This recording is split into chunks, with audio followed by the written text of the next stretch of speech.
following episode may contain discussions of sensitive and potentially distressing topics, including but not limited to mental health issues, suicide, death, domestic violence, child abuse, sexual assault, physical violence, and other traumatic experiences. Viewer discretion is strongly advised. This content is intended for mature audiences and may not be suitable for all listeners. The views, opinions, and statements expressed by guests are of their own and not necessarily Burning Bridges podcast. By continuing to listen or view this episode, you acknowledge and accept that the hosts, producers, and associated parties are not liable for any distress, harm, or losses, emotional, psychological, or otherwise, that may result from the content discussed. This podcast is for informational purposes only and does not constitute professional advice, diagnosis, or treatment. If you or someone you know is in crisis and needs help now, call 000 within Australia or Lifeline on 131114 24 hours a day, 7 days a week. Which way? Say True God here. You're now tuned in with Burning Bridges. Nixon Jackson, thank you for joining us. Your stage name, Say True God. Yes. We appreciate you being in our space and here to share your story. No, thank you for having me. So where did you grow up? Where were you born? So I'm over here on the north side of Brisbane at the moment, where I've been most of my life. Represent it 100%. But a few of the boys always mock me because I was born at Brisbane Mater Hospital, and they don't claim me. They don't think I'm not north side because I'm born over there. But yeah, it's just a little joke between the boys. But born in Brizzy, Mater Hospital, and spent a lot of my childhood in West End with my great-grandparents. What year? I was born in 93. 93. 93, yeah, so 32 this year. Yeah, getting old, getting there, but feel the best I've ever felt in my life, so yeah. Well, we just met on Monday. Yeah. So 3 days later, you're in here in the studio. That's crazy. Yeah. That's actually crazy. I'm not going to lie. That's crazy. Yeah. But going back, well, you're engaged. Yes. To now Moniz. Yes. So, yeah, and that's how we met. Yes. And, yes. Life's crazy. Yeah. That'll be later in the story. We'll get to that. Yeah. But, yeah, Renee, do you want to... I wanted to ask, what was it like growing up with your grandparents? Oh, man, it was good, It was it was deadly. Definitely like the stronghold of the family. We had all like every school holiday, every Christmas, everything we had at Nan's house in a two-room little flat, and like 40 people deep every holiday. But yeah, no, it was amazing. She was also like, my great-grandparents, bless them, married and everything, but slept in the separate rooms. And then me and my brother slept in the lounge room, head to toe on a futon, which we thought was normal. And every Thursday too, or every second Thursday, pension day, my grandmother would have all the other old aunties over and play for shrapnels. I forgot what the card game was called, but yeah, a lot of aunties and a lot of nans were either walking home rich or broke. A lot of swearing, carrying on. Oh, 100%. Arguments. Because, bless them, they had to set it up in the lounge room right beside our futon. So we had to listen to everything while we're trying to sleep. But yeah, no, it was good. It was good, yeah. And your grandparents, what nationality are they? Aboriginal. Okay. Aboriginal, yeah. So grew up with them, and also like they were the elders too. Like I was blessed enough to go out to meetings with them when I was a little baby, and yeah, it was deadly. They were part of the stolen generation as well, and stolen wages and everything. So hearing them yarn about everything and hearing their story, like I'm just grateful to be to hear their story. And then like even now, like I take a lot of photos and videos because I wish we had that technology back then, but yeah, the voices are gone now, but. That's a big thing, hey, having the videos now. 100%. I'm tending to do that a lot with my parents. Yeah, 100%. Just to kind of capture those things. Yeah, it's deadly. My mum passed away last year and we only got a few videos and photos of her, but the videos like 10 seconds, but man, those 10 seconds mean the world now. But yeah, I'd highly encourage everyone to take photos and videos, even if you just like making a coffee for your woman every morning. You know what I mean? Like little things like that. Yeah, 100%. I try and capture everything. And tell me, what was a good memory living with your grandparents? Good memory. Okay, I got two very strong, hard-headed old fellas. You know. Me and my brother were making a bit too much noise in the lounge room one day. And my granddad, hey, settle down, you boys, settle down. And not listening, kept going and kept going. Oh, that's it. He comes out. And the old fella, he's probably like mid-70s here. Comes out, comes to flog me. And he's a bit fragile on his legs, like slow. He goes to flog me. I go like this and I step him. And he's like, doesn't even move. He's like, it was just too fast for him to... So he like nearly fell over like and then one time sleeping in the lounge room, my brother did the biggest fart in the middle of the night, and then all you hear is my grandfather say, "Holy hell." And it was like 2 a.m, so like the characters, definitely some characters. He was known for his one-liners too, so good fellas. Do you remember any of the one-liners? Oh yeah, like he would just like anything.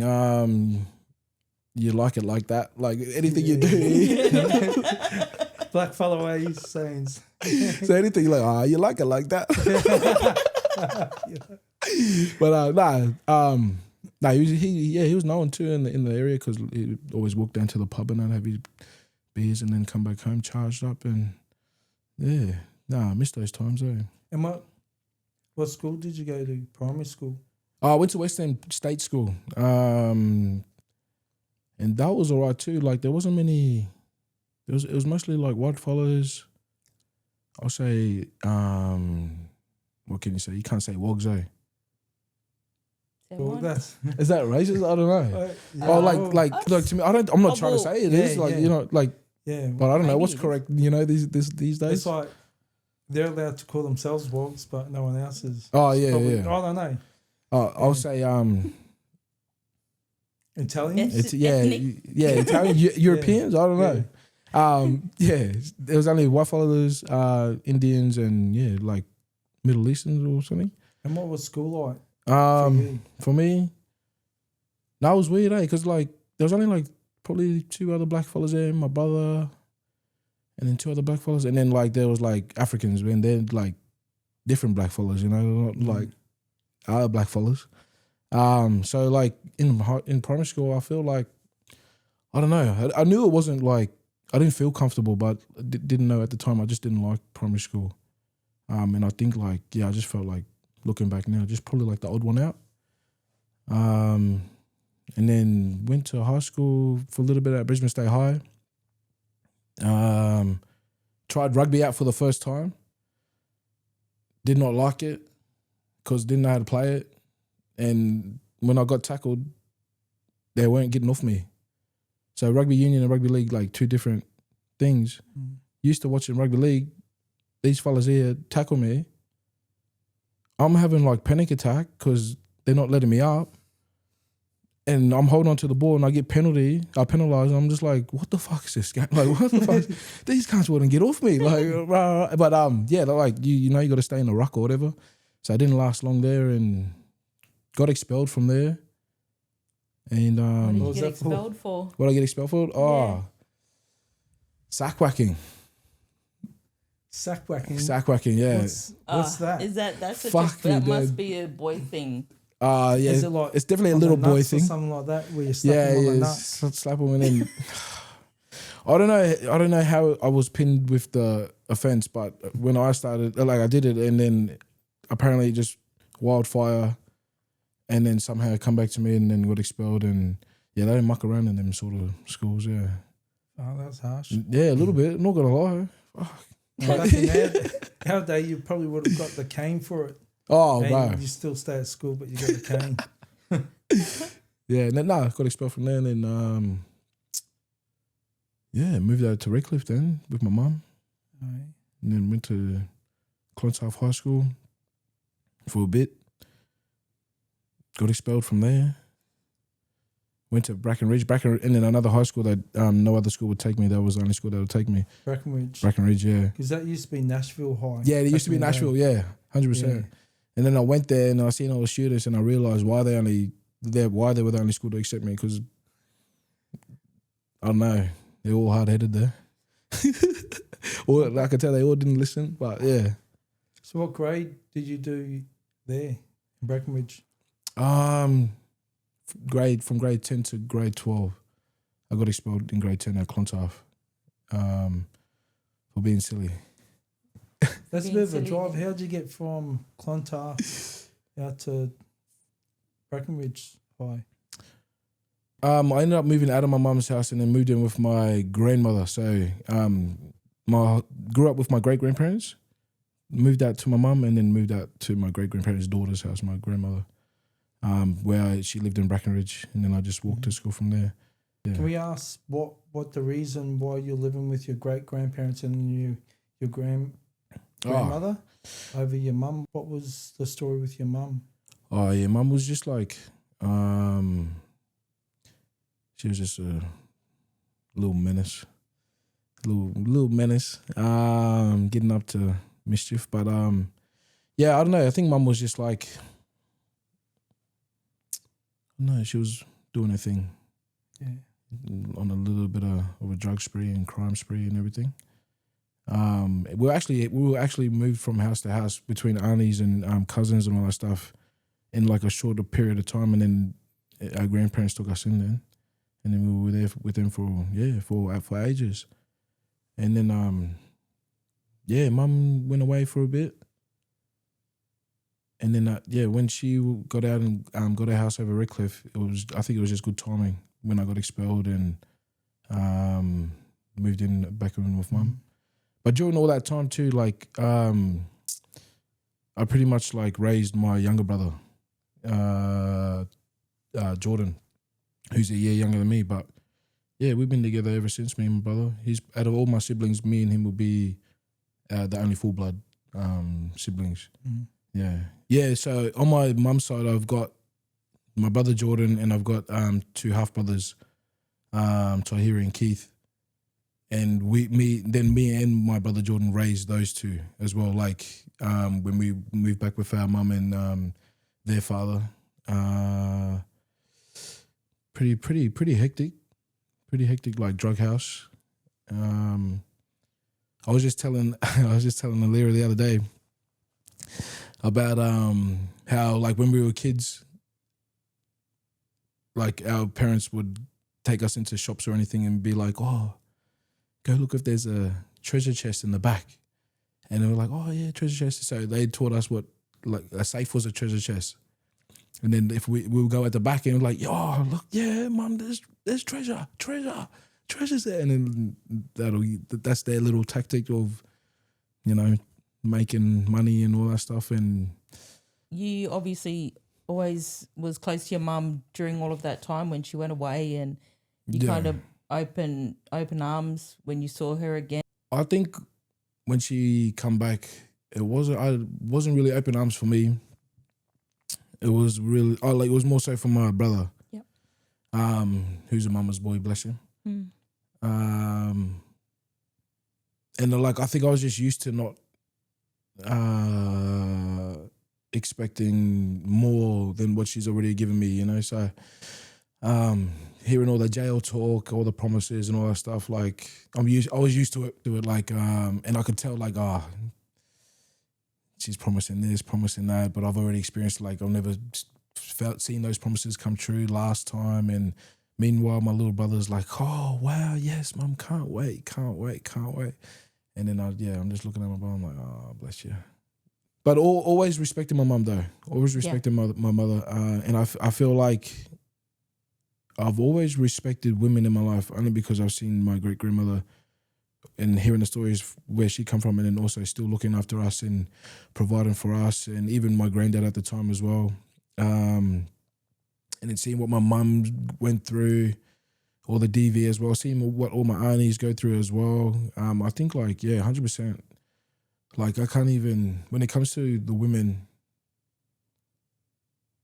like I can't even call them like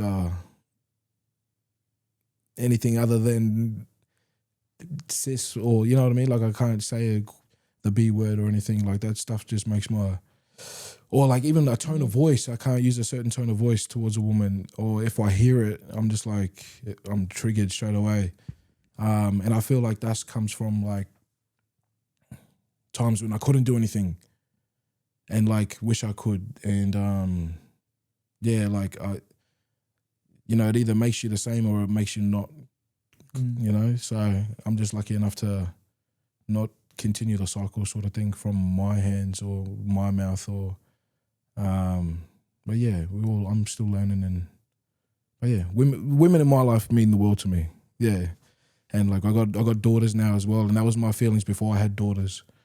And yeah, I think it's important that we love our women. Yeah, I'm big on that. And I'm big on like our women loving themselves too. And like any like, oh, I look bad or I look like this, I'm like, don't say that. Take that back. Yeah. Take that back and say this. And then the funny thing is though, when they try and give me a compliment, I'm just like, nah, shut up. Yeah. I was like, nah, shut up. Talk shit. It's massive to be like that, because obviously you've learned from your great grandmother, your grandmother, of the strong women they were, and you've really took those values Yeah. into you, as in not to treat women a certain way or talk to them in a certain way, a negative 100%. way. Yeah.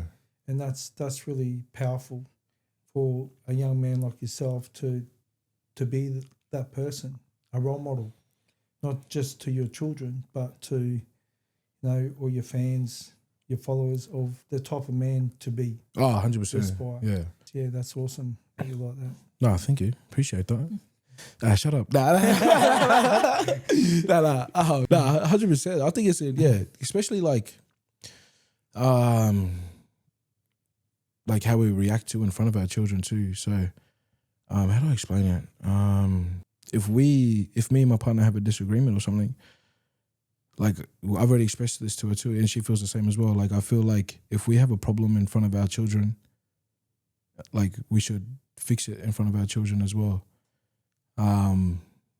Like that shows the kids that there is a way of like navigating through it instead of like, oh, fuck this. Which is crazy too, because like coming into this relationship too, I was like that still, like, oh, fuck this. But then like I made a promise to my partner there now, Alira, like if I'm doing something wrong or like I'm not loving you a certain way, like I would need you to teach me. Like I want to learn how you want to be loved and everything. And like, so I think it's important that how we love each other. It's funny, in front of our children, they see what love is. And if we have a problem, they see how to fix it, or they see how to talk through it and work together, come together as one. Because that's how they learn off you. 100%. And Yeah. it's a beautiful thing that you're able to do that in front of them. Yeah. Because I feel too, parents tend to not do that in front of their kids, and 100%, then yeah. 5-10 years down the track, they've got this sort of thought or way that this is how something was, but Yeah. it wasn't really. But because they don't know any different, 100%, yeah. that's what they carry with them. When you say that as well, yeah, I'm big, yeah, 100%, because like I'm not perfect or anything. I'm only just learning still and everything. But even like learning all this is where like I've like found forgiveness for my mum and all that stuff through all of her absence and all that stuff, because she's only ever seen a certain behavior, or like no one's taught her how to regulate her emotions, and all she's ever known is like the drug way and all that stuff. So like it just sucks, because I'm only learning that like when it was too late, because I never had a relationship with my mum sort of thing because of that. I knew that wasn't what life was about. And I didn't want my children to grow up around how we grew up and everything. How did you find that forgiveness for your mum? I think it started off with like, because I even like kept my children away from her, bless her, and like that's a big regret as well, and that's why I don't have many photos or videos, because all those years like we didn't have a relationship. Starting off visits again with the kids and all that stuff, which hurt too every time because like I would start to be like, okay, sweet, let's form a relationship, and then the patterns would continue. Then I'd pull back. So like it's crazy because the gaps between each visits was like either so long where my kids would be like, oh, is that auntie? Like they had no idea who she was, even though they've already met heaps of times. I was like, no, that's your grandmother. And then, but yeah, no, like that's how I started forgiving because I realized like she just had using the tools that she knew, and this is her way of surviving. But fuck, just took me too long, you know what I mean? And then she passes away, so. Well, you got there. You can't be Yeah, too hard on yeah. yourself. When you No. said that you kept your children away from her, you were doing what was best for you and your children in that time. And that moment. Yeah. And then, you might regret later, but that was best for you. Yeah, in that 100%. time. We haven't spoken about your father. Nah, so like I know my dad, met him heaps of times. Full Tongan, full fresh. So the conversations with him are a bit limited, but ran into him here and there. Last time I seen him was at my brother's wedding. On my dad's side, I got 6 siblings. I got 7 siblings, 6 sisters and 1 brother.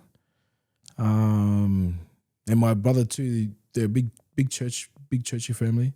My brother is a gospel artist as well. He goes by TYJ. A lot of people don't know that, but a lot of people say, you look like TYJ. I was like, yeah, that's my little brother. So he does well for himself in that scene as well. Like, yeah, he's deadly. The whole family's deadly. But I think like the upbringing is just so completely different where it's a bit like hard to form a relationship sort of thing. But yeah, I don't really have much contact with my dad. I think he's over in Tonga at the moment. But yeah, I'm the oldest out of all of them. You close to your siblings on your dad's side? Like, yeah, no, like we do have some contact here and there if there's like an event coming up or like my sister's graduate. Man, that side over there, they got the brains over there. They got the brain, like they all studied law and all that stuff. I think my brother's like training to be like a preacher now as well. So like it's just crazy. They're all doing deadly. No, but my siblings over on our side, they're smart too. I'm not even mucking around. They're just smart asses. Where they live? Rochdale. yeah. So, they live at Rochdale. Yeah. Yeah, so they're over here. Over here, yeah, over here, doing deadly. And then my siblings over here, they're all in the streets over here somewhere. I don't know. Nah. So, well, my law to all our Tongan family out there. Yeah, 100. Oh yeah, like it'd be mad to connect with them and everything because I want to learn all my cultures and all that stuff as well. Like as much as I can. I got sons as well that I know one day they'll be looking for answers as well and look at like trying to find out who they are. And so yeah, I want to learn all my cultures so they don't have to go on a goose chase like I did and not knowing who you are, you know. So yeah, it's good.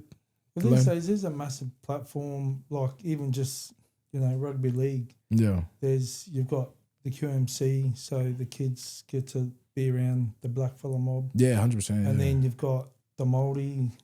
Yeah. Ngāho FR tournament. Yeah. And then so they learn all their haka te reo Māori. Yeah, there. that's mad. Yeah. And then there's a Tongan one as well. So they've got all that available. Yeah.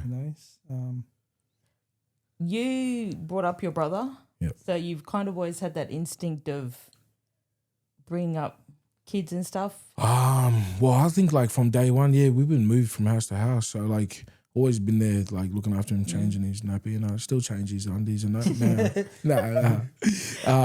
But we've been together through it all. Yeah. That would have helped having a brother like that go through all your ups and downs. Oh, 100%. Having someone close to you. No lie, I was like, man, where's my older brother? Where's my older brother? Because like I'll try and help him, but he don't listen. You know, I don't know. It must be like, fuck me, dead. Like I'm trying to help you, bro. Anyway, I hope he's grateful because he's hard headed. No. Well, they're all like that, aren't they? Yeah. Have you had a punch up with your brother? Like, do you have gone that far? Man, heaps of times when we were kids, And he's the one that always get like, you know, when you're a kid and you get those angry tears, you just like crying. That's how he went, but I still bust him up anyway. But nah, sorry, to answer your question, raising children, 100%. Man, I think like honestly, I'm meant to do that, and I feel like I'm meant to like just be involved with the youth, like 100%. I don't know. Before I even got blue card and everything, like I was doing community workouts and just gelled with the kids that the locals fucking hate, you know. So that's a big passion of mine. I feel like I'm able to connect with these kids too, and because I come from where they come from, and these kids too, like they're not dumb, they're not silly. They know who like read from a book or who been there, you know. So I honestly think raising children. We got a 7 blended family now in our blended family now, but that's not enough. Like I want kids, and then I'll be telling my kids I want grandchildren, grannies. Alira, well, we've got Alira here. She's in the corner. Are you all right? That more kids? Even talking about that there too, like being a step parent too, like literally easy. Like there was no dramas, nothing. Everything just fell in place, and I think that falls off the back end of a deadly dad meeting a deadly mum, and then going back to what we're talking about with showing how we love and everything in front of the kids. I think that like that plays a big part in their children feeling safe and comfortable, and then seeing like their mother being loved and like respected and everything, and then vice versa. Then the kid's like, okay, sweet, this is okay. We can relax here. We don't have to be on guard here. Don't have to be on edge. But yeah, if they're still playing up, they still get growled. Yeah. But blended family is easy, 100%. When you got deadly parents, yeah. Having a blended family and being step parents, it's a different kind of blessing. I think because I'm a stepmom, and it is you kind of, like you're saying, when you are joined with love with someone, like me and T, everything else just falls into place. 100%. Everything's easy. If you're leading with love and kindness, that's all you need. You give me goosebumps because it must be a lot of love because everything just domino effect. That's how it works, and that's great. And take all of that. Yeah, it is. It's spooky. I think too, obviously going through your own hardships yourselves. Yeah. Separately, and then coming together and kind of realizing there's a good second life. I'm like, what the heck? This was out here? Yeah. Okay. This was here? This is fucking stressing. Nah. I was stressing. Everything's like new again. It is. Yeah. Like, no lie, when I met this woman here now, Lyra, far out. She changed my whole like look, changed my whole hairstyle, changed everything, like good ways though. Like, because to me, like I want to change, I want to adapt. You know, like you show me this little bit of like new taste. Okay, sweet. What else can I do new to like, you know what I mean? Like, so yeah, definitely coming together and just sharing different perspectives. When you have a good woman who wants to put you up there, you look good and feel good. That yeah, me too. Yeah.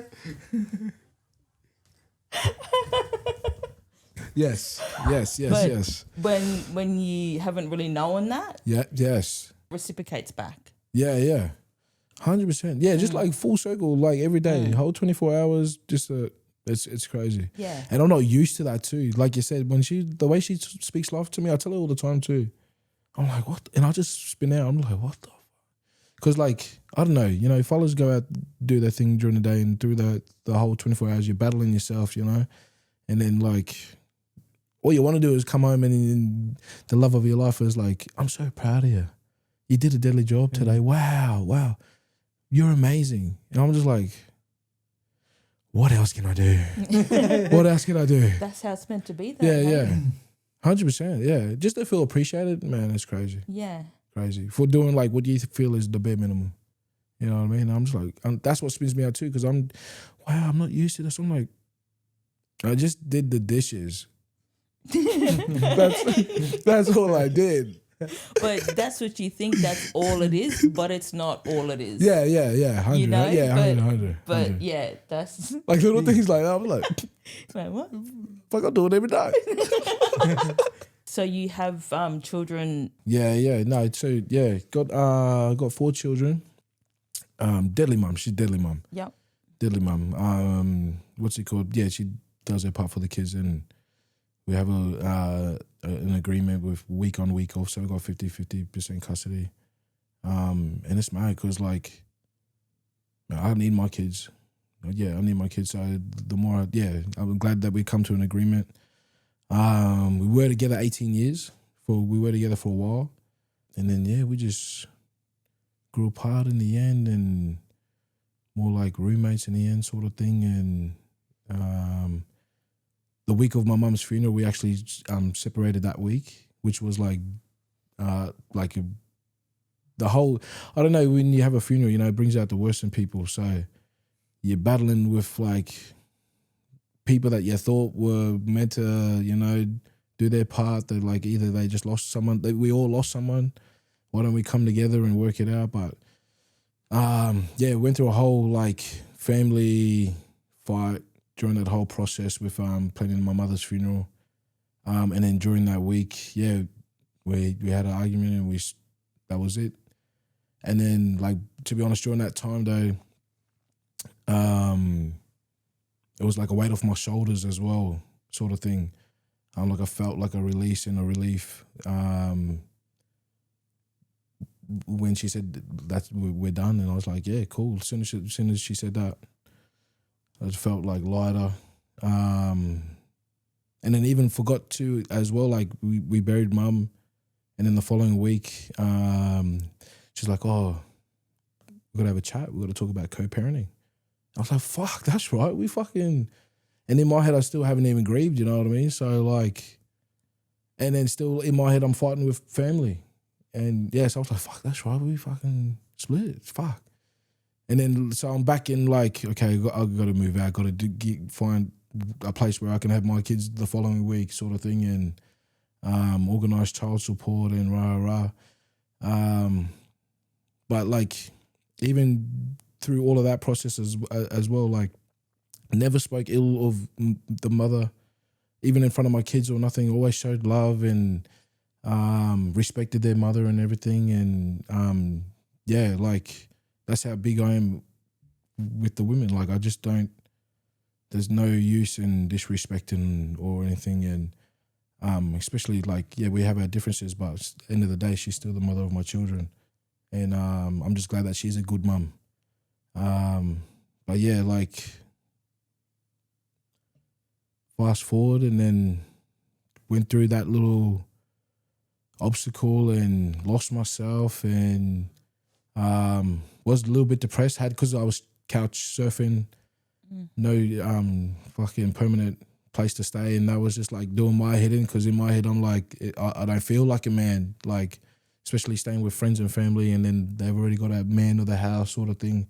So I'm like walking on eggshells. Respectfully though, like, not made out to feel like that, but like, I need my own space. Like, and then during that time too, like, I'd only go home to sleep, wake up and I'm gone. Like, try and keep busy, keep my mind busy. Was training hectically as well. Like, looking back now, I looked fit, but like, I think like that was just me escaping everything. And then I didn't drink for years as well. Started drinking again. So went through that. Who was there for you when you're going through that time? And obviously that would have been real hard to deal with the loss of your mum and the loss of your relationship. That's another grieving there too. Yeah. People go through when you separate. It's that's like another grieving. Yeah, and then you're arguing with your family, tension and all that. Was there anyone that you had around you that you could turn to? Yeah, I did. I had the company that I work for now. So I'm an NDI support worker as well, and the company I work for, man, I'm grateful for because I'm part of the management team there, and the brothers that are in the other roles as well. Like, they do weekly check-ins, and like when I say check-ins, they make sure like you're right. They make sure your family's right, everything's okay at home. For example, the boss there now had to come up with all the money for the funeral, for my mother's funeral, and I had to come to a certain amount. I think I had to come to like 60% for them to plan the funeral. And I come to the last day and I needed $2 more grand, and I was fucking stressing because my siblings got no money. No one got money in my family, so fucking looking everywhere. And then anyway, I was walking out of the office, and then my boss was like, he's like, "Oh, do you need anything?" I was like, "Nah, sure, I'm just gonna cruise home." He's like, "Bro, do you need anything?" I was like, "Nah." And me, I'm too prideful. I hate asking, especially another man. I hate asking another man for anything. I'll figure it out. Like, that's my mindset. I'll figure it out. And that's exactly what I was thinking too. Walking, I was like, "Nah, I'll figure it out." He's like, "If you need something, you got to ask." And I was like, "Oh." And I was standing there, I was like, battling with myself. And he's like, "Do you need anything for the funeral or anything?" And I was like, "Oh man, I'm short $2 grand. And he's like, "No worries. Here, fucking whatever you need for the funeral, here it is here." And then like, through all of that for my mum's funeral, I didn't cry once. Not even while I was looking after my brothers sitting around my mum on the bed. And then it got like even to the point where my little brother was like, "Nixon, are you sad?" And I was like, "Yeah, why?" And he's like, "Oh, because you're not crying." And I was like, "Oh," like I told him I was like, "I got no time to cry. Look, I got to fucking da. People, and then already people were like, "Oh, she would have want me to have the car, would have want me to," and I was like, my mum laying right here, like, you know what I mean, like when it brings out the evil in people. But through all of that, the managers at where I work, they just did their dads, they're stand-up followers as well. Like we share the same morals and values and everything when it comes to our families, and just checked in with me every time. And then even now, like they're so happy for me.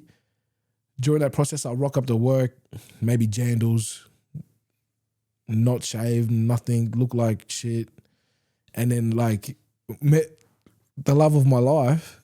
And then I'm started dressing up, everything. They're like, "Oh shit!" Like, "What the heck? Oh, this fella, like, oh, it must be love, must be love." But like, yeah, they're happy for me because they've been through it all. Yeah. Even like my managers and everything, they've seen it all. Like through the whole process as well, there was like false accusations going around everywhere as well. And I'm just grateful for the circle that I do have that know me, and like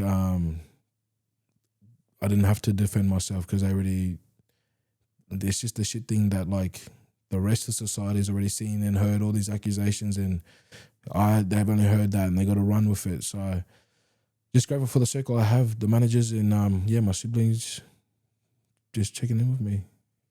Blocking out the outside noise, yeah? Oh, 100. When people are saying things about you and assuming things. That's hard, man. Yeah. 'Cause, I went through all that stuff too. And like, I don't know in your case, but you feel alone. Like there's no one to turn to because there's all this shit about you that people think that you're this type of person. So how long did it take you to sort of get out of that rut that you were in?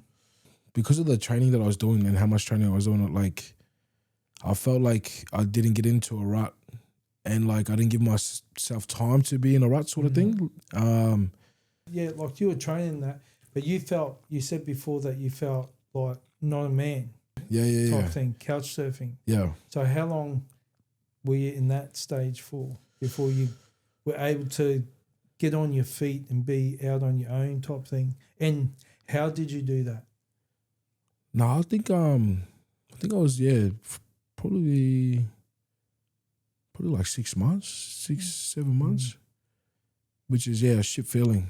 Honestly, how I got out of that was just keeping alive, and then I felt like when I met my fiance, like I honestly feel that was the big like shift in everything. Because yeah, like I'm living this whole life that I never knew existed.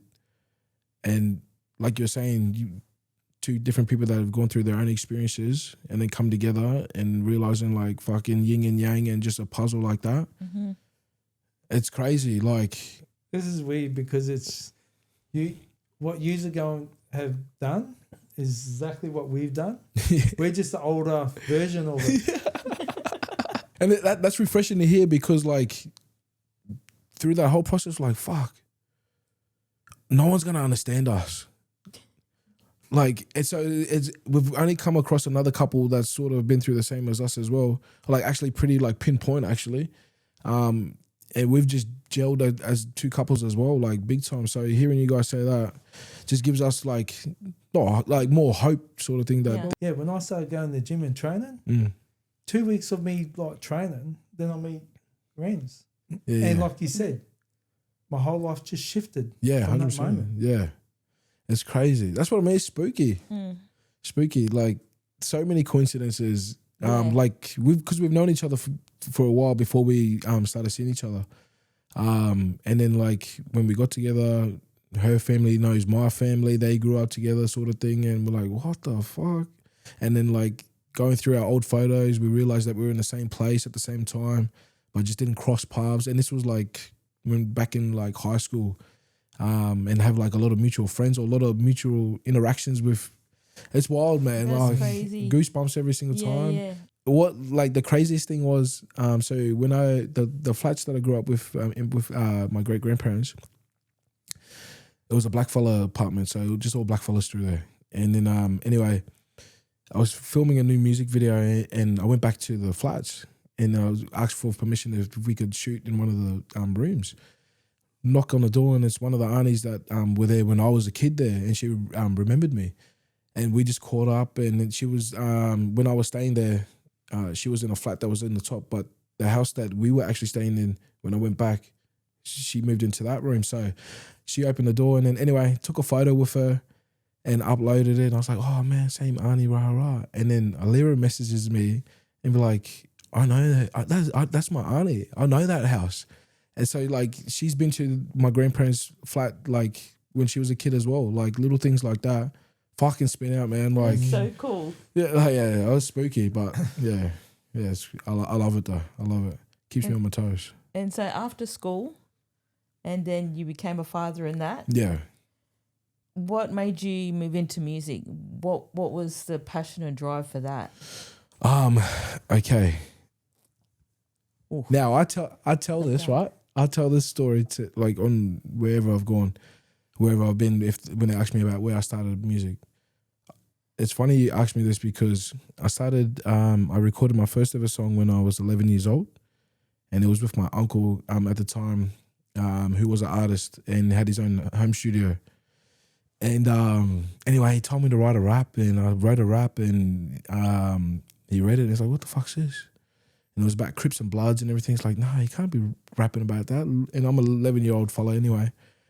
But he sent me the audio from my very first audio. Wow. Oh, what? Yeah, He recorded it? He recorded it, yeah. Wicked. So you got, I'll play it. Yeah. Yeah, he sent me like yesterday. Oh, that's so cool. Okay. Exclusive, hey? Exclusive. Okay, all right. Hold it up to your mic First there. time it's going out. The first time, 100%. Okay, well.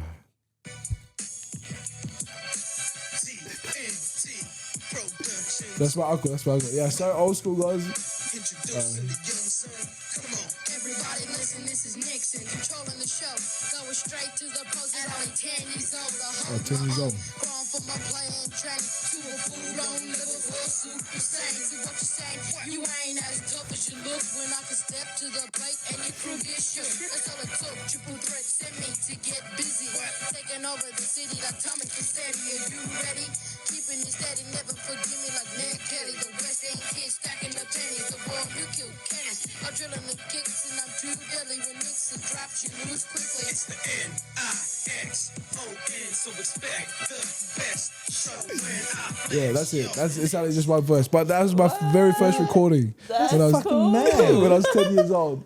Like, to rap like that at 10, like, I don't know, I couldn't do it. I couldn't even talk at 10, let alone do a rap. Yeah, so that was my very first recording, and That's so yeah, cool. That's Wow. yeah. Actually, he sent me that the other day. Sorry, babe, I was meant to show you. Sorry. That's, is that the first time a lyricist Yeah, that's the heard first it too? time, Wow. Yeah, so yeah, no, that was my first introduction to making music, and then I don't know, I just felt easy like then expressing myself then, writing it down because don't know how to regulate your emotions. No one showed me. And then yeah, that's how I started making music. Just it was more so for a very long time I was doing music at home, and I was recording on the laptop with a like a game set headset with the mic on the headphones. There is a few recordings there, but it's all on SoundCloud. But I don't know what the names are to look it up. That's how long ago it was. So don't go try and look. That's awesome that your uncle's still got that to this day. But he messaged me like, Nixon. I was like, yeah. It's like, you say Trigger? I was like, yeah, because he was just still connecting. Like if I was say Trigger, the same Nixon. So yeah, he was like, do you remember me? I got your track. I was like, fuck off, show me. So like, oh fuck. But yeah, man. Yeah, he sent me. Well, thanks, Uncle, for doing that. Yeah, appreciate it. yeah. So yeah, exclusive. So do you remember the rap when he sent it? Like, can you Oh yeah, remember when the I was words? listening, I don't remember the words. Okay. I was just like... I was like, holy shit. But yeah, good memory. And so did you used to carry a book around and write? Were you kind of like that sort of person? Oh no, back then I did have a book. Yeah, I did have a book until the phones come out, and then but yeah, no, I did have a book back then. So how does it work? Do you just like, if you just think of some rhymes, lyrics, you just start putting it down on your phone? Yeah, like I'll just start putting it down on my phone, and then like there'll be enough to be, if for the next time I go to the studio, I'll just pick in, because I don't write it to a beat or anything. I just write like words, and then I'm able to like put it together then like from different times, of, like when I've made a different entry at a different day, and just put it together, yeah, to a beat. Going to the studio with Dimes there now, he'll either make a beat or we'll come up with a beat, and yeah. So who's Dimes? Dimes is my producer and my brother. Yeah. Yeah, my brother. Yeah, but he took me in, and yeah, I've been with him ever since now for a couple of years, and now we got an album together and we're going on tour together. I'm big on loyalty, so like anyone that gave me a shot or anyone that like gave me the time of day, like I'll return it 10 times. Because like in this, like, I don't know, I think throughout life, it's hard to find people who believe in you, in which I guess what would fucking tarnish a lot of people's dreams when they don't get that support. But no, I met my brother, and he have a look back, and now we're touring Australia soon. So you go on tour in 2 weeks? yeah, go on tour in 2 weeks. The 10th of October is the first show in Sydney. And there's solid lineup. Bit anxious because like it's my first tour, and I don't know what to expect, and I'm not used to like having the spotlight, and that's when the woman comes into place, and then she's like, "Hey, you deserve to do this. You deserve to be there. This is it. Put yourself here." Rah, rah. I'm like, "Thank you, baby. You're right. Yeah, you're right. Okay, my bad. But yeah, I got this. Yeah, that's fucking right. You got this." I'm like, Yeah, you deserve to be there because you put yourself there by putting yourself out there. You know, and a lot of, say even black fellas especially, they don't put themselves out there. They're too shame. yeah, 100%. Too shame. 100%. You Yeah. know, and then when you do, they come down on you. Yeah, they do. That's they do. It's hard. It sucks because you want your people to succeed, and I tell everyone this, like, and I told Lyra, I was like, because we're both going through like, not because of the music scene, I think because of how healthy our love is. We are seeing like people who we thought be happy for us, but low key they're not, or they're like jealous or envious of like they don't have that. So like they project their own little, you know, insecurities or where they're stuck in at life sort of thing. But like at the same time, fuck man, if one of my brothers or sisters is winning, like I'm wow. Yeah. My brother, you're making it. I love especially our brothers. I love seeing brothers make something of themselves or going through a breakup and all that stuff, but still being a deadly fucking father. I love that. Like I'm big on like dads, especially our people. Like I think that's me raising my brothers, yeah, plays a part, and then also having no dad as well. Like we grew up with a stepdad, but he's just there, you know, like I'm the dad in the house sort of thing. So like when I see us deadly brother just being a present dad, like it's not about the money or anything, it's like the time. Because, you know, I used to go to, in high school, I used to go to the parent-teacher interviews and everything. I'd be the only kid with no parent.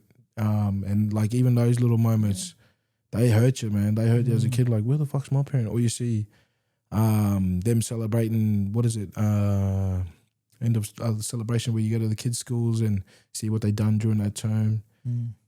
Wow, son, wow, that's amazing. And you're sitting there, no parent. You know what I mean? And like, that speaks to me. That's why I got to be present with my kids. I don't want them to feel like, dad don't care. Or like even when they're with their mother still and they got something going on, I check in with the kids or they ring me. And like, oh, I did this. Like my son, he's in the boxing class at the moment. He's in a fighters class, training for his first fight. On the week off, like he'll finish training and he'll ring me and be like, Dad, I did this. Like, oh, you should see how fast I'm getting. My sparring's like up here. Oh, I beat this guy up. Rah, rah.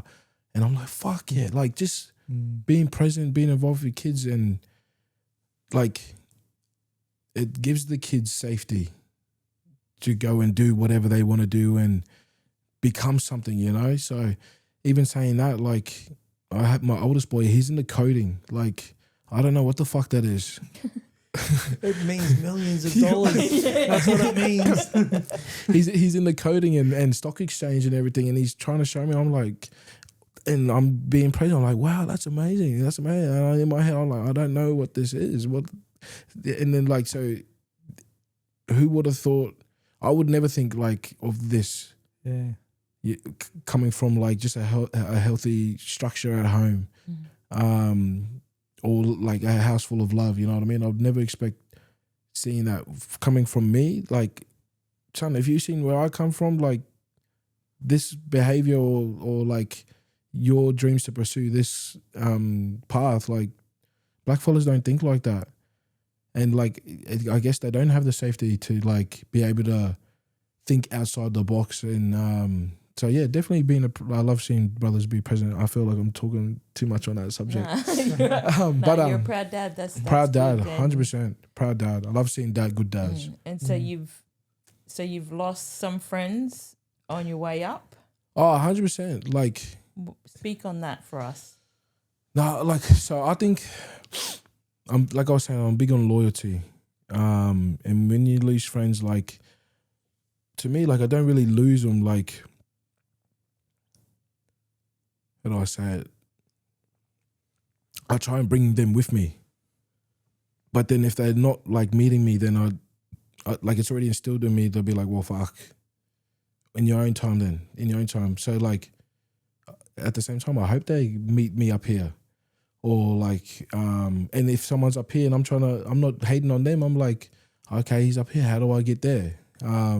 Like I look at how that person moves, and I'm big on stealing advice too. Like, I'm not fucking paying for subscription to learn the courses and all that stuff. Okay, this person said this is how you do this. Okay, cool, I'll take that. This is how I exceed to this. Okay, I'll take that. Like, the advice and guidance is out there. And that's how all the successful people get there. They learn of people that are already doing it. Yeah. And like you said, they'll steal information. I won't call it steal, but it's advice that they've been given by that person. 100%, yeah. And you just pick what you want from each person. Yeah. And because I thought, when I was a kid, man, I was just like, where are these people? Yeah. Where's that person? Like you hear stories of people that, oh yeah, my neighbor or this bloke, he was a millionaire, or he was this, he's a lawyer, and he was the one that taught me a lot. Mm. Where the fuck was that person in my childhood? Yeah, 100%. And that's like the motivation to me. That's the motivation to me. Like, well, fuck, I'll be that person then. I love being that person, and I love doing like talks and all that stuff to show the kids that. And that's why I get along with the kids, because I come from where you come from, but you don't have to continue that. I love being the example for our children and be like, oh, well, fucking TG did this. Or like, I love loving my partner so loudly, and it shows the kids like, okay, well, it's not cringe if I show love and affection to the woman of my life, you know? Or it's not cringe to respect your woman. And that shit is like, I'm so like, why isn't this not normal? Like, why isn't this love not normal? Yeah. But yeah, I love being the example to show the kids that, fuck, don't be ashamed. Go make something of yourself. Like, cool, you come from drug house or whatever, or housing commission. Don't have to continue it. You can still make something of yourself. But yeah, I love that. I love the, I don't know, I just love the obstacles. It gets me motivated. But yeah. Well, that's how you learn, right? Because you're around kids all the time. They look up to you. Yeah. So like, I go to the prisons a lot. Yeah. And talk to the kids, and I like what I say to them. I say, where you are right now is you don't have to be here. You can either learn from where you are right now, or continue. So like, and I say, like, I tell everyone, to me there's no such thing as a bad kid. To me, it's just misguided or not loved. That's why, like, when I'm stopped by kids, I stop for every kid that wants a photo or wants to have a chat. It gets a little bit annoying when we're out with family and all that stuff, but I know what that interaction with the kid means to that kid. And I know what, like, if I were to brush them off, I know what that feeling feels like too. Like, well, fuck this, I'll support you, and you just treat me like that. So if it's an adult, then like, fuck it, fuck it out, go man, with my missus. But so you go to the prison, hey? Yeah, I do a little bit of workshops with Dimes there now. We go in and record some of the kids. Cool. He does it pretty much full time, but he gets the kids to express themselves. And it's like one of the most engaged subjects too. Everyone, all the kids inside look forward to that. And it's funny too, because if there's a fight, they shut down the everything for the day, and everyone misses out on the program. So when they got the program on, no one because they all want to, like, that's them being able to express their story too. So, and hearing some of the kids' songs in there, man, some of them, like, they either do like a fun track or they actually tell why they're in there, and some of the stories are confronting, and then like you wouldn't expect some of these kids to. I'll walk out of the blocks, and Dimes will be like, you know that young fella you were talking to? I was like, yeah. And in my head, I was like, yeah, man, good kid. Like, right. He's like, oh, yeah, well, he's in there for murder. Like, right. And I'm like, some of the stories you hear, I'm like, what the fuck? You wouldn't expect it, because in those times, they're kids, you know? They're kids. Like, they're not out in the streets and fucking running amok. And then, like, yeah, you actually see the kids in them come out. And that's the heartbreaking thing, too. Like, fuck, man, they've just made a mistake, you know? But, yeah, I love my time spending it going in there. It's deadly. That's awesome you do that. Yeah, it's deadly. How often do you do that? Doms is in there like 3 times a week. And then like I've been there 3 or 4 times now. And one time I was in there for a couple of days straight, just doing helping to make a song in it. But it's good too. I do see some of the kids outside too when they released in that. And that's always like, what the fuck? You're out, like, holy shit. But and then sometimes unfortunately I do see some back in there when I go and do a workshop.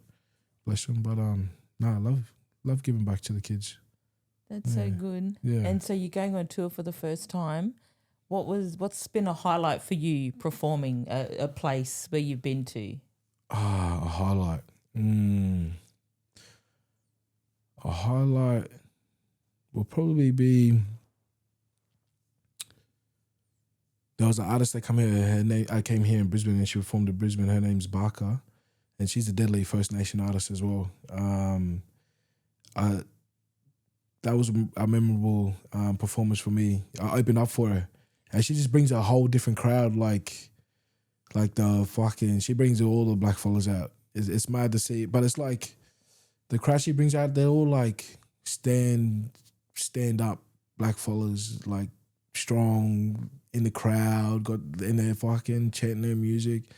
That night would be memorable for me because the energy she brings, and also like it was my mum's first concert, so she got to see me perform and got to come out and experience like a show, and then I got to meet her as well. And then and then me, my mum, and my brothers went out charging for the rest of the night. So that was good because we never done that, you know. So yeah, it's mad. That was a mad night, memorable night. Yeah. Tell me a challenge that you've had since you've been in the music industry. Okay. I got asked to perform down in Moree like a couple of weeks after, and Moree is like a community place. A lot of black fellas down there. Never been down there. Anyway, I told the news. My mum's like, "Oh fuck yeah, I'm coming. You got to take me down. You need a black tour guide. I'm just as black as I'm down there. I need to show you around, right? So you got to take me with you." Anyway, I was like, "Yeah, right, mum, I'll take you. And then get a call from her, and it's the week of going down to Moree, and we decided to drive down, and my mum just got a payout, like a DV payout. It was a couple grand, and then she brings me up. She's like, "Son, I got this money here. You need to hurry up and book a bus before I spend all this money." And because she's a big gambler, and so I knew like she wouldn't muck around. I was like, okay, sweet. Looked at the buses. I was like, yeah, here it is here. And it was like $1,000 and something. Here, son, here's the money. I'm like, cool. Booked the bus. And then I said, oh, what are you up to? And she's like, oh, I'm just gonna buy a car now. I was like, oh yeah, man, okay, cool. And my brother was taking her to buy a car. And then this was like 2 days before we were going to Moree. And then she rings me up, oh, I got my car, son. I was like, oh man, that's good. And talking to my brother, I said, oh, we're going to take her home and we're going to go get a feed. I was like, yeah, sweet. Cool. Fast forward end of the day, I go for a shower, my phone's going off. And then, and like, to me, when I'm not working, if I get a phone call, if I'm outside my hours, like, I'm not rushing, like, you know, like, I'm enjoying my shower. Anyway, rings up. It's my brother. I answer the phone, and then my brother's crying. And I was like, oh, what's wrong?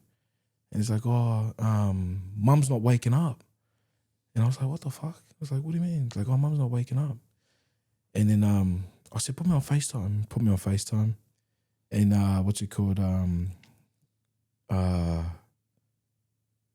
jumped on the FaceTime. And he showed me mum, and mum was blue. Mum was, she passed away. Had a heart attack in her sleep. And the boys come home and found her, come back after getting a feed. And so passed away, had a heart attack in her sleep, come over, plan, organise and everything. And then, the boys were like, I said to the boys, I was already on like funeral planning mode. I said, okay, who's got the money? Anyone got any money? Rah. And then, I got no money. I was like, oh, fuck. I was like, okay. And I said to the boys, boys, I'm going to have to go down to Moree still. They're like, oh, why is that? I was like, oh, we're going to need this money for the fucking funeral. I have to go down and perform. And then they're like, oh, fuck. So, yeah, that was like a big challenge. I had to go down and perform, and then like without my mum after we planned it together. And then my brother came with us too, and he had a photo of mum. And then I was performing, and he fucking had the photo up, and like, so that was like big challenge performing without mum. And then, yeah, she had the best day. Like, oh yeah, here, son. And like, you know, when a parent is like able to give you money and all that stuff, that they like fucking, they're happy about it, you know? Yeah. Here, son, bang, book the bus, we're going. Like, cool, what are you doing? I'm buying a car now in cash. And then I was like, oh yeah, man. And then, and then she passed away the same afternoon, which was fucking crazy, yeah. So, performing without my mum was like probably the hardest thing. And having to go down and put on the face and Oh perform. yeah, and 100%. And then like even during that time too, straight away, then black fellas go during funerals, they fucking want to fight and everything. So looking for a mad headbutt when I was coming back from Maori, but that was a big challenge. We started having a mad relationship on the back end there, but it was mad. Yeah. Oh man, that must have been hard to do that when you're meant to have your mum there. Oh yeah, 100%. Yeah. Far out. No, it was solid though. Like, I think like what helped me a lot too was like death's part of life. Like that's what I kept telling myself too. Like, this is life, and then we all die one day, but I'm big on like reincarnation and like the spirits and all that stuff. Like I still talk to my mom and still talk to my grandmother as well. But yeah, like I'm big on like I'll see her again, sort of thing. So, Far out, man. You're a soldier. yeah. Nah, it was good though. It was good little community show. And who would be the one person that you would say that you look up to? Probably my great grandmother now. Yeah, 100%. Because when she passed away, that's when the family, everyone went their separate ways. But I honestly feel like, I look up to my grandmother, and I feel like, Alira was asking me like, what does the future look like, sort of thing, and I told her, I said, man, it's gonna be me and you sitting on the veranda, massive wraparound veranda around the house on our land. I said, all our grandchildren will be grabbing all the produce from our gardens and that, and bringing it to me, and I cook us all Sunday dinner and everything, and you just sit there looking pretty and everything, and that's what I have in mind, and I feel like we're the next stronghold for our families to be like, oh, are we going to Nan and Pop's? You know what I mean? And then like, I don't know, even my kids like they want to come over and everything, and I honestly feel like our house will be the spot for all the little delinquents and all the little hard-headeds that no one fucking can get an understanding of. But yeah, I think our spot's going to be the safe space for everyone to come through, and that's what the end journey looks like for me. Just all my grannies, and then grandmum right beside me. And we're kissing and everything. Oh, Nan and Pop, stop that. I'm like, oh, far out. And then I, Pop still got it. and then I say, I like it like that. But yeah. Keep those traditions going. Nah, it's mad though. Is there a question that you like to be asked? Question I'd like to be asked. That's interesting. I've never been asked that question. Your new album is called Black, yeah? Yeah. My favourite song, and that's Charge It. Oh, Charge It to the Game? Yeah. Oh, true. That's yeah, cool. yeah. I love that one. Oh, thank you. My favourite. So what's the meaning behind that? Why did you write that? Charge It to the Game, that's just a little cool project with the boys. I think we just needed a track to sort of head towards like like radio sort of play sort of thing, and get like, I don't know, like a cool beat, some cool lines, and then I think it just brings a little bit of like fun to the album. Gives a break from like my love for my daughter, or like the activism and the serious sort of stuff. But no, Charge It to the Game was just a fun little project with a New Zealand artist and an artist from Sydney. So that was cool too in itself, like sort of like international artist sort of thing, and different state. We just used to collabing with people up here. But yeah, no, it was just a cool little project. Where can people hear your album? Oh yeah, everywhere. Everywhere? Everywhere. So on Spotify, everything's we got a music video dropping soon too, called Black There Now, the black one. Yeah. That'll be dropping soon. Going on tour. There's a few projects that are dropping from other artists that are like that I'm featured on as well. Some big fellas, so that I'm excited for those to drop as well. Go on tour soon. The cool thing is, like, with the tour, I'm excited to go on tour, but I'm also excited to show like Alira like what happens with music and all that stuff. I've been to a few of her, like she's a creative person as well, like does dances and like produces like a whole like play and everything, which is crazy. And then so I've sort of like had a little look into her life as well in her spaces and getting to know what gives her creativeness and gives her passion as well. So I'm excited to share my life with her as well, to show her.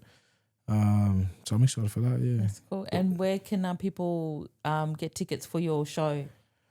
On Spotify?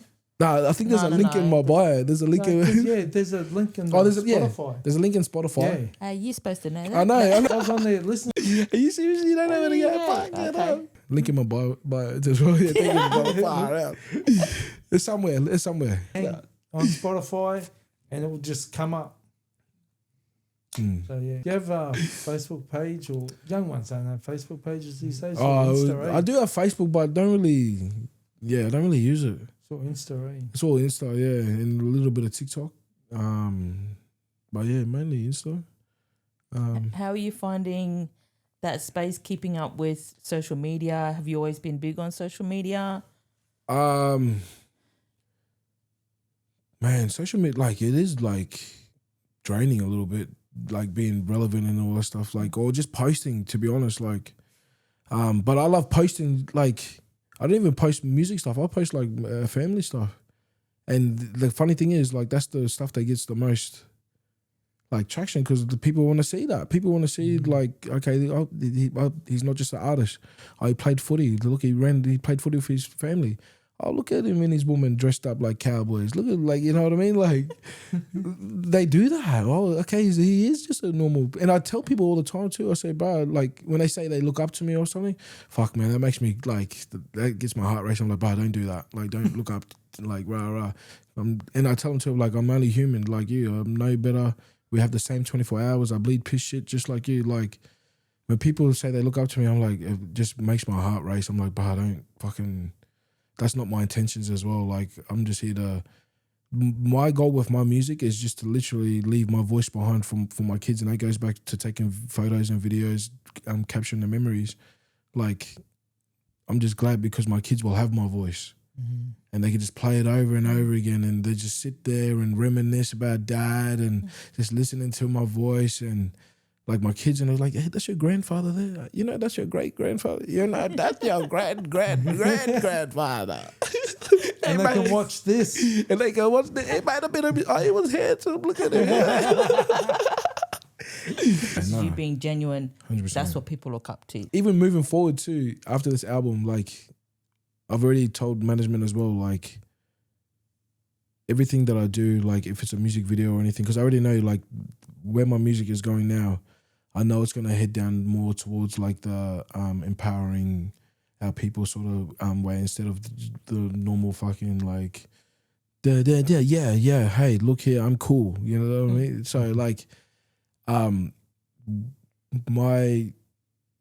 I'm trying to brand now, if you want to say that, the brand that I'm trying to like put out there is literally a deadly black household, 2 deadly parents, deadly love. And I already said, like, if it's a music video or something, I need my partner to be somewhere involved, even if she's just like in the background, or like I'm rapping and she's doing my hair sort of thing, just to show like, still I want to do my life in those music videos. Have my kids involved as well too. Literally, like, if it's a music video, I just want to be shot like how our normal daily routine is. Not like I'm in a fucking rented fucking $500,000 car, or like throwing gammon money sort of thing. Like, I just want my woman beside me, want my children behind us. Like, that's, I just want it all authentic and raw. So tell me, Nixon, what's your morning routine? Okay. I'll tell you 2 different morning routines. I'll tell you 2 different ones. I'll tell you what my morning routine was before finding love, And I'll tell you what it is after finding love. Okay, so my morning routine, every morning, ask anyone, strike me down where I stand now. I bet you won't because I'll tell the truth. True? What's it called? Every morning, 4 a.m., wake up, take my supplements, go to the gym, come back, fix the kids up for school, drop them off, go to work, pick my kids up, take them to boxing training, dinner, repeat. Nothing, like tip-top shape, rah. Meet the love of my life. Oh, sorry, and I'll be in bed, sleep like between 9 10:30. 10:30 latest. If I go sleep 10:31, I'm stressing. That's how now. Stay up. 12. Set my alarm clock for 4 o'clock still. But get out of bed probably like 6:30. Make everyone lunches, make coffee. I'm stressing because I haven't trained. So I'm on edge. All the kids mucking around. Drop the kids off late. Go to work.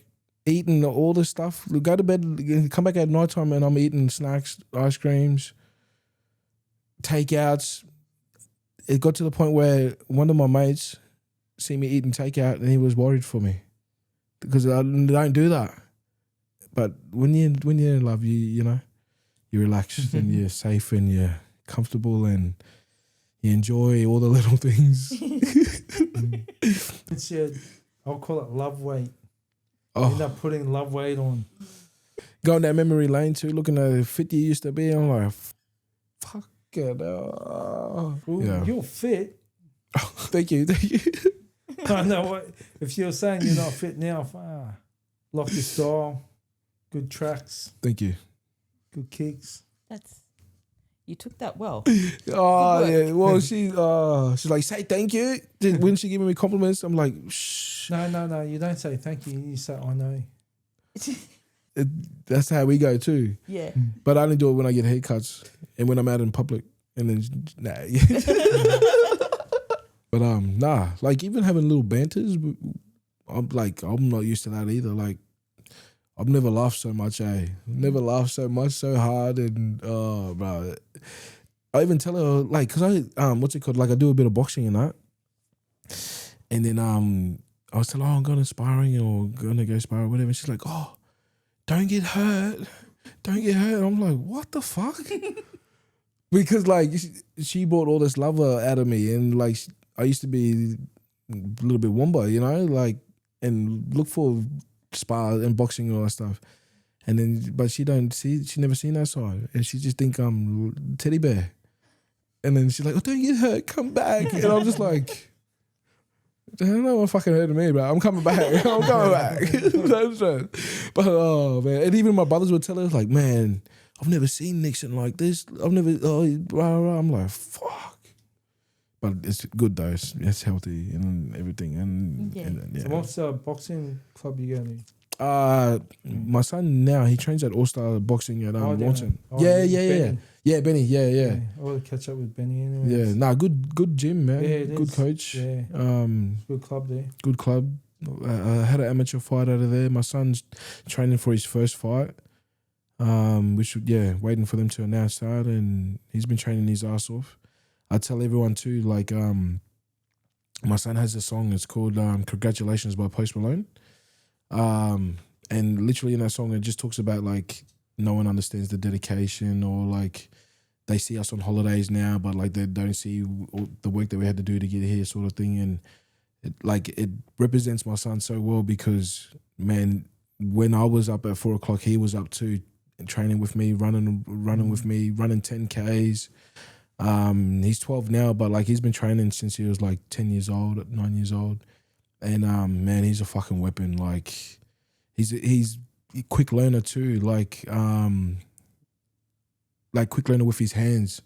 Like you'll show him and he'll learn it. If you write it down, he's not gonna get it. Like you know what I mean. So, but one day, I've told everyone this. One day he will be world champion, and like that song will play.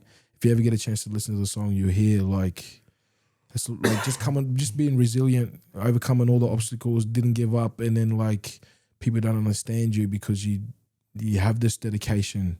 They don't understand like, oh, how did he get there? But like they don't see all the hard work. Yeah. And which is so frustrating because like my son, he fucking has worked his ass off, and I just can't wait till like it's a movie in my head. Like he'll either get dropped to the canvas and then like all he can see is like I'm fucking yelling. I'm like, get up, and then like he'll look over and he'll see me like that. Like that's how our connection, like our bond is like. And he'll see me like, okay, and he'll get up and then he'll fucking knock him out. And then like the song will play and then I'll run into the crowd and I'll grab him and he's on my shoulder. And like we're literally just reliving like all the hard mornings that he got up. And then he's reflecting like, fuck, Dad, we did it. Like, and I'm like, nah, like you did it, you know what I mean? So yeah, one day definitely he'll be world champion in whatever division. Like, yeah, he's fucking, yeah, it's mad. Isaiah Jackson, one day it'll be everywhere. World champion, mark my words. Yeah, 100%. That's manifestation right there. Like all our children, they're all gifted. Like Alira's daughter and son, weapon footy players, and like, and what a time for women in sports as well. Like, so seeing her daughter Marley, her oldest daughter, being a weapon in fucking footy. And she's got so many like leadership characteristics as well. Like, yeah, like even how she directs the team when she's out there. Like, the team listens to her too. It's mad. Like seeing how involved she is with directing and like she got student of the month the other day as well. Like, deadly younger, and it's just a reflection of like deadly mother. Like, you know what I mean? And she's got there's Ezekiel as well. And he's just a little spunk, man. He's a little handsome fella, and just. So much energy, deadly at footy as well. We literally just finished watching them play QMC at the juniors, and man, just love seeing that. It's just a result of like a healthy space, you know, for our kids to grow, and the healthy structure at home, routine and everything. Like seeing it just come to life in front of you. And I've said this before too, like black children in safe spaces. It is dangerous, like in a good way. Like the potential is unlimited. They could put whatever they want to into play, and they'll fucking, if they have their mum and dad support or guidance or like, you know, like no stress or anything over their heads, or possibilities are endless for these kids. And how have you felt being a stepdad? Being a stepdad, man, like. It is different. Like, I never would have thought like I would be a stepdad. Like, it never played in my mind or anything. Like, but being a stepdad, no. I think like just being a dad to begin with has been beneficial. But there's moments where like they'll say dad or something, and I'm just like, look at Alira. I was like, did you hear that? They said dad, and then like those moments as well. But then. It's like we're in that stage where they've started to say it here and there, and then like, but they're still like, oh shit, did I just say dad? So like sort of things. So they're like, looking at the reaction and then, but I'm like, but my heart's pumping. I'm like, oh fuck, he called me dad, man, that's crazy. And then, but yeah, it makes me feel deadly. Like makes me feel like, okay, sweet, you know, must be like doing something right. And then like even Alira tells me like the changes that she's seen in the kids as well, and like how safe they feel and all that stuff, which is mad too. And like good to know, because I come from like step parent, like a stepfather as well, and like that was like fucking the complete opposite. And I guess that's fuel for me to be not that. But yeah, being a step parent is definitely different, but feels normal. Feels like, and the kids love it too. And you're talking about that, those boundaries and everything. And I think seeing their mother safe as well, and seeing their mother like being looked after as well, like it goes on to them as well. Okay, sweet. Like I don't have to stress for mum. Mum's sweet. Mum's safe. it's cringe. I hate seeing mum fucking kiss him and all this stuff. But no, as long as she's right, like, but yeah, no, got a good relationship with the kids. Yeah, that's great. Yeah, I love her. And now I just want our own kids now. Yeah. And then, So what's next steps for you in your life? man, I think after this tour, I think it'll be our wedding, which is gonna be deadly. Yeah, I can't wait for that. Yeah. Can't wait to see her walk down, and can't wait to see our kids. Yep. Our bridal party as well. Like, it's funny. She's like, "Oh, how many people are you gonna invite?" And I was like, "Oh, probably only like 5. This is my siblings." And then she's like, I was like, "How many are you?" I was like, "Oh, man, 150, 200. I was like, "Holy cow!" I'm like, "Fuck me, then." I was like, "Oh, but yeah." And then I said, and she's like, "Oh, how many brothers you got?" I was like, "Oh, yeah, I got this amount of brothers." Like, "Oh, well, I got this amount of sisters, like 9 bridesmaids." And I'm like, "Oh, fuck me, Dad." Yeah, I'll grab my 5 siblings. That's already my invite list right there. I got to find another 4 now. But yeah, nah, it's deadly. She's definitely bringing me out of my shell, and yeah, I'm getting used to it. Everyone's loving it though. Everyone's like, from where I come from, like all the fucking trials and tribulations that I went through in a short amount of time. Those who witnessed that, they're loving where I'm at now, and it's mad that there are people out there rooting, and I mean, like, cheering for you. Church. It's a nice thing when you have people in your corner. Yeah, 100. Yeah, especially when you've gone through so much. yeah, I think too with your career, people don't see the hard times, the late nights, the dark moments, and they just kind of look at you now. They either love you or hate you. That's the thing when we're talking about how do you lose them, but they just lose themselves. They fall off. Yeah, That's yeah, right. 100%. I'm the same person. I'm just doing good for myself. 100%. Because it's the people you love. Yeah. It's the people you love. Yeah, and you actually try and help them. Well, let's say you've changed. Yeah. Yeah, I've changed. Yeah. I've changed for the better. Yeah. That's how you grow. 'Cause, you can't be here to get to here and not change. Yeah. You know, and like you were saying about your son, that, you know, getting up at 4 a.m. training. Yeah. People will just see him up here when he's there. Yeah. They won't see or know all the work that he's put in. Yeah. 100%. Waking up at 4 o'clock in the morning to do that. Yeah. If your younger self was listening to this, Yeah. what would you tell him? What advice would you give him? What would I say to me? Mm. The question is, what advice would I accept at that age? Nah.